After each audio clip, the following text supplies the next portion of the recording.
Of course, size matters when we're talking about PMU needles, that is. Now, the number one question I get asked when I am tattooing is, what needle are you using? And that's going to depend on the client's skin, the technique that I'm performing, and just my manufacturer's preference. Both of these two needles are a 0.25 millimeter single round liner, medium or long taper, and you can see that they leave a very small dot. This is a sped up pendulum technique, but the goal of a single round liner is to create a small precise dot that's going to leave the least amount of trauma in the skin. But for some techniques like eyebrow and eyeliner, it may work well, but it may be very sharp on the client's skin, leading to a lot of bleeding or lymph fluid leaking from the surface of the skin. That is because of the analogy that a single round liner acts as a stiletto in the sand, whereas a 3-round liner, shown here, will act like a wedge heel on sand. Now, this is a 12-3RL, meaning they are 3 needles on a needle bar inside the cartridge, and it is a 12, which is a 0.35 millimeter diameter. So this is going to leave a larger hole, and it's going to leave 3 holes instead of 1. Now, when we look up close, you're going to see that it almost appears to be a triangle shape, and not all of the points implant pigment the same as deep as others when tattooing on the skin or latex, and that's going to depend on where the needle is inside the cartridge as it's moving in and out of the skin. So when you look up close, you'll see some dots look more saturated, whereas others are lighter. Now again, if it's a wedge heel in the sand, it's not going to be as sharp, and there's potentially going to be less bleeding or less serum leaking from the client's skin, making a 3RL a better choice potentially for young, very thin skin, but totally up to you based on preference and the technique you're performing. Now let's dive into some larger needles like our magnums and our 8U curved flat from Tina Davies. The curved flat is still going to be a liner needle, whereas the 10 and 12 magnum and round magnum are going to be shader needles. Now there's going to be 9 needles on each magnum, and we'll talk about those a little bit more in a minute, but I want to start back with our single round liner 0.25 millimeter. I want to talk about the size difference between each of the needle configurations and why we would use a different needle, again, for different techniques and different client skin type.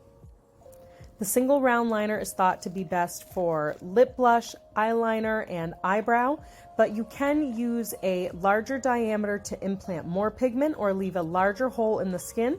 A short taper needle will also leave a larger, more blunt hole, whereas a medium and long taper needle will leave a smaller hole in the skin. Now with our 3-round liner, you're able to see the line is a bit thicker, but now we're going to move on to a 12-7 round shader. A round shader is going to have a looser configuration than a liner needle, making it leave a larger line.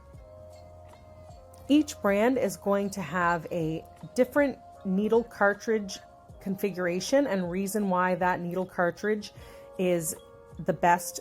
For the Tina Davies, it has a nice grip handpiece that you can use to guide where your fingers are placed while tattooing. And this is our 8U curved flat needle. You can see it's all in a single row, and when you tattoo, you should tattoo along the long edge rather than on the widest edge, because again, you're shading in a line. If you tattoo along that widest edge, you can see where it skips and leaves some lines darker in some areas than others. And it's not meant to be a shading needle, it's meant to be a liner style needle for hair strokes, or again, for lip blush outline, or for shading on its flat edge like that.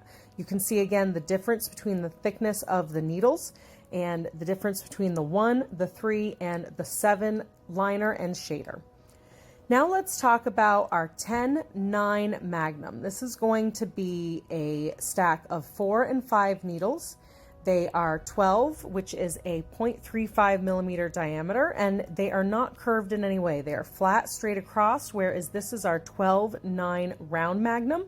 Same amount of needles, but you can see it's almost curved like that Tina Davies 8U curved flat needle, but again, meant to be a shading needle more than a liner needle.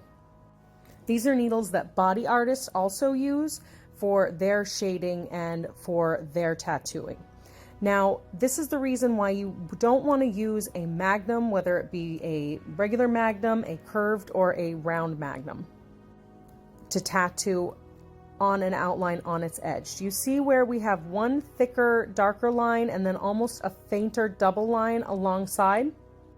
This is going to leave a very imprecise line.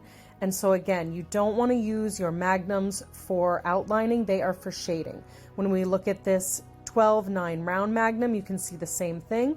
But if you use the circular motions, almost like a shoveling forward or back, you can create beautiful shading that really blends in nicely for the client. And that is going to be for body art tattooing, scar camouflage tattooing, paramedical tattooing, and more. So subscribe, like, and comment if you have questions.